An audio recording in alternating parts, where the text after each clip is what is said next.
Bonjour à vous, très contente de vous retrouver pour ce nouvel épisode de la Minute de l'Emploi. Aujourd'hui, nous parlerons de burn-out. Vous vous réveillez épuisé alors que vous venez de dormir 8 heures. L'idée d'aller au travail vous donne envie de pleurer. Vous n'arrivez plus à vous concentrer sur vos tâches simples et le pire, vous pensez que c'est normal, que c'est juste la fatigue passagère.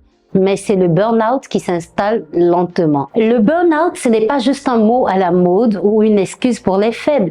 C'est un syndrome médical reconnu par l'Organisation mondiale de la santé. Près de 40% des professionnels en Afrique disent ressentir des signes d'épuisement professionnel. Mais voici la bonne nouvelle. Le burn-out, il ne tombe pas du ciel du jour au lendemain. Il y a des signaux d'alerte clairs et il existe des stratégies concrètes pour le prévenir. Aujourd'hui, nous allons comprendre pourquoi le burn-out est si dangereux et surtout comment est-ce que vous pouvez faire pour protéger votre santé mentale tout en restant performant au travail. Premièrement, il est important de connaître les vraies causes du burn-out et reconnaître les signaux d'alerte. Beaucoup de personnes pensent que le burn-out vient simplement du fait de trop travailler. Il arrive quand vous donnez constamment plus que vous ne recevez, quand vous n'avez aucun contrôle sur votre charge de travail. Les signaux d'alerte sont souvent subtils au début. Vous commencez à procrastiner sur des tâches que vous aimiez auparavant. Vous devenez cynique ou même irritable avec vos collègues.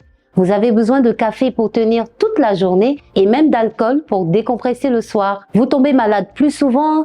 Vous oubliez des choses importantes. Votre corps vous parle et vous devez l'écouter. La deuxième stratégie essentielle, c'est d'établir des limites fermes entre votre travail et votre vie personnelle. Dans un monde hyper connecté, cette frontière a complètement disparu. Vous répondez aux emails à 22 heures, vous travaillez le dimanche juste pour avancer un peu, vous êtes en vacances mais vous gardez votre téléphone professionnel allumé au cas où. Voici la réalité brutale. Si vous êtes disponible 24 heures sur 24, on utilisera ces 24 heures. Votre entreprise ne fixera jamais de limite pour vous. C'est à vous de les poser. Définissez une heure après laquelle vous ne consultez plus vos emails professionnels. Éteignez les notifications en dehors des heures de travail. Apprenez à dire cette phrase magique « Je traiterai ça demain matin ». Votre cerveau a besoin de déconnecter pour se régénérer. Et sans cette déconnexion, l'épuisement est inévitable. La disponibilité permanente n'est pas du dévouement, c'est de l'autodestruction. La troisième stratégie cruciale, c'est d'intégrer le micro-repos dans votre journée et redéfinir ce qui signifie vraiment être productif. La culture du travail moderne glorifie l'hyperactivité constante. Celui qui ne prend jamais de pause est considéré comme le plus dévoué, mais les neurosciences nous disent exactement le contraire. Votre cerveau n'est pas fait pour se concentrer intensément pendant 8 heures d'affilée. Après 90 minutes d'effort mental, votre efficacité chute drastiquement. Pourtant, vous continuez à forcer, produisant un travail de moins en moins bon, tout en vous épuisant de plus en plus. Le micro-repos, mes amis, ce sont des pauses courtes, mais régulières qui rechargent votre cerveau. 5 minutes pour marcher, 3 minutes pour respirer profondément, 2 minutes pour regarder par la fenêtre sans penser au travail. Ces pauses ne vous font absolument pas perdre du temps.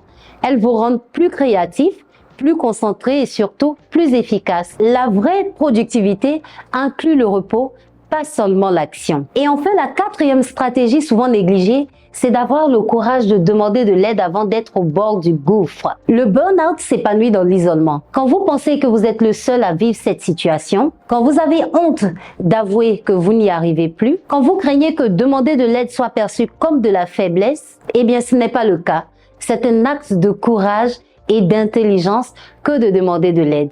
Alors, identifiez dans votre entourage professionnel les personnes de confiance avec qui vous pouvez parler ouvertement. Et si les symptômes persistent, alors consultez un professionnel de santé mentale. Ce n'est pas du luxe, c'est une nécessité. Votre santé mentale mérite autant d'attention que votre santé physique. Alors maintenant, comprenez bien que le burn-out n'est pas une fatalité. Ce n'est pas le prix obligatoire du succès professionnel.